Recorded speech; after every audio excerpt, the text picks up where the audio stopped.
আল্লাহ যত সময় হায়াত দিয়েছেন, আল্লাহ যত সময় হায়াত দিয়েছেন তত সময় মানুষের জন্য লড়াই করব ইনশাআল্লাহ। এ লড়াই বন্ধ হবে না। বাংলার মানুষের মুক্তি অর্জন হওয়া পর্যন্ত আমাদের লড়াই অব্যাহত থাকবে। বলছিলাম, জামাতে ইসলামী যদি আল্লাহর ইচ্ছা এবং জনগণের ভালোবাসায় বাংলাদেশের মানুষের সেবা করার সুযোগ পায়, তাহলে মালিক হবে না, সেবক হবে ইনশাআল্লাহ।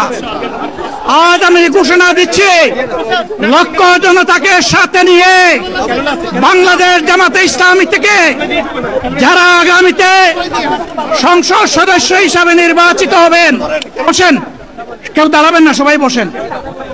যদি আল্লাহর ইচ্ছায় জনগণের ভালোবাসায় বাংলাদেশ জামাতে ইসলামী থেকে সংসদ সদস্যরা নির্বাচিত হয়ে সরকার গঠন করেন, তাহলে কোন এমপি, কোন মন্ত্রী আগামীতে সরকার কিন্তু প্লট গ্রহণ করবে না।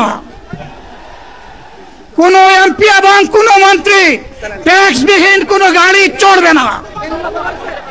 কোন এমপি এবং কোন মন্ত্রী তার নিজের হাতে কোনো টাকা চালাচালি করবে না। কোন এমপি এবং কোন মন্ত্রী যদি তার নির্দিষ্ট কোনো কাজের জন্য বরাদ্দ পেয়ে থাকেন, কাজ শেষ হওয়ার সাথে সাথে বাংলাদেশের 18 কোটি মানুষের কাছে তারা তার প্রতিবেদন তুলে ধরতে বাধ্য হবে। সম্মানিত বন্ধুগণ, চাঁদা আমরা নিব না, দুর্নীতি আমরা করব না, চাঁদা আমরা নিতে দেব না, দুর্নীতি আমরা সহ্য করব না। এই বাংলাদেশটাই আমরা দেখতে চাই। যুবকদেরকে আমরা স্পষ্ট ভাষায় বলতে চাই, বন্ধুগণ, তোমাদের সাথে আমরা আছি। আমি আজকে জামাতের আমির হিসাবে এখানে কথা বলতে আসিনি।